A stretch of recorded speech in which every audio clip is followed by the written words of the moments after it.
Welcome back, One Piece fans. Today we're diving into the latest chapter of One Piece, chapter 1115, titled Fragments of Continents. This chapter is packed with exciting revelations and intense moments, so let's break it down.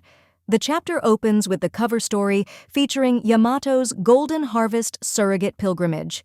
In this volume, Yamato receives a bento prepared by Hiyori and Otoko.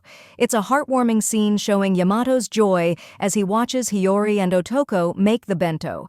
The story picks up right where the last chapter left off, with reactions from all over the world to Vegapunk's broadcast.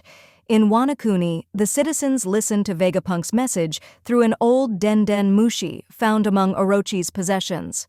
We see familiar faces like Momonosuke, Kinemon, Otama, and Shinobu enjoying some dangos. Momonosuke comments, "So Joy Boy was a pirate just like Luffy," sparking a curious response from Kinemon. "You know that name?" We then cut to the G4 Marine Base prison, where Damaro Black and his crew, now cosplaying as Kid Pirates, are also tuning into Vegapunk's message. One of the fake Kid Pirates asks, "Who would be stronger, Joy Boy or our Captain Kidd?" Damaro, playing the role of Captain Kidd, humorously dismisses the comparison, saying, "It's unfair to compare, since Joy Boy is dead." As Vegapunk's broadcast continues, we see Luffy, Dory, and Brogy still on the run from Warcury. Vegapunk begins to unravel the mysteries of the Void Century, revealing that the poneglyphs are records of a massive battle where Joy Boy's enemy was the current world government. Vegapunk says, "To explain why Joy Boy was called a pirate, I must first talk about the Void Century. I've only read a small portion of the poneglyphs, but poneglyphs are records of a massive battle fought during the Void Century. Joy Boy's enemy was the current world government." This revelation is interrupted by Warcury's appearance, adding tension to the scene as Warcury yells, "Vegapunk!" In a visually striking panel, we witness Mars walking through a corridor using Conqueror's haki, knocking out multiple denden mushi along the way. Vegapunk explains, "To be precise, Joy Boy's enemies were an alliance army of 20 nations that later became the world government. In other words, Joy Boy and his group were so sturdy that such forces were needed to fight him." The broadcast shifts to Zoo, where minks like Carrot and Wanda are also listening. Vegapunk describes Joy Boy's homeland as an advanced civilization from 900 years ago, with weapons far beyond today's technology, even surpassing his own genius. Vegapunk continues, "As I mentioned before, the nation where Joy Boy was born was something you wouldn't believe existed 900 years ago. The weapons that existed in that century of war seem to be crafts that cannot be recreated with today's technologies, and that even includes me, the genius." We then see the Foxy pirates on a shabby boat reacting to Vegapunk's words. Foxy, now sporting a mustache and goatee, is bewildered by the broadcast. "What the hell is he talking about? That peanut head?"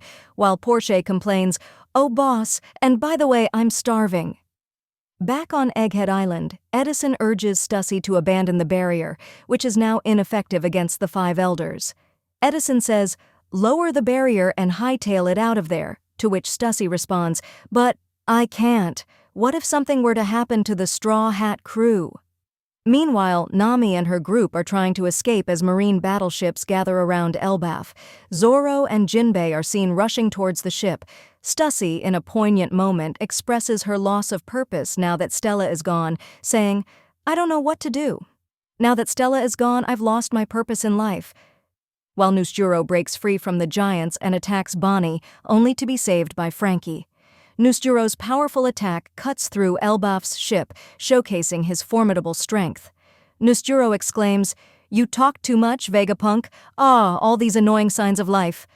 In an epic double spread, Nusjuro slices the entire cloud under Punk Records, freeing all the Seraphim and Cypher Paul agents, who then fall to the lower part of Egghead Island.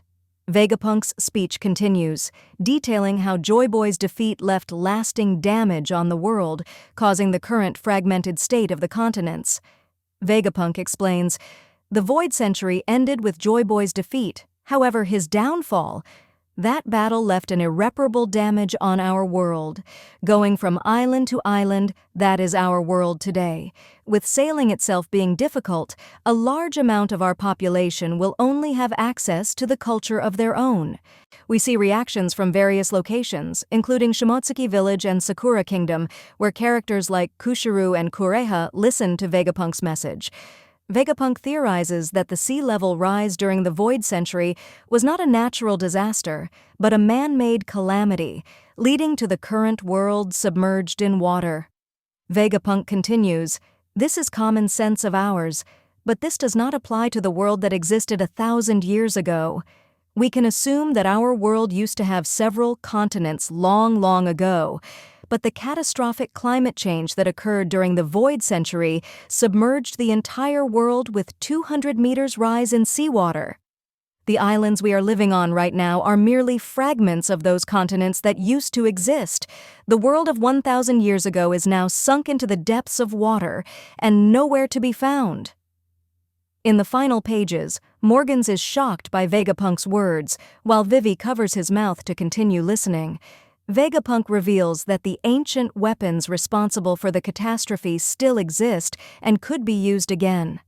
Vegapunk concludes, "When I detected a rise in sea level across the whole world the other day, I reached my conclusion, the reason, and the identity. The ancient weapons that sunk the world 800 years ago still exist today, and they are waiting for the day they'll be put to use again." The chapter ends with a close-up of Imu in the Room of Flowers, hinting that the ancient conflict is far from over. That's it for this chapter, folks. It was a thrilling ride with monumental revelations and epic battles. Stay tuned for the next chapter, and don't forget to like, share, and subscribe for more One Piece content. See you next time.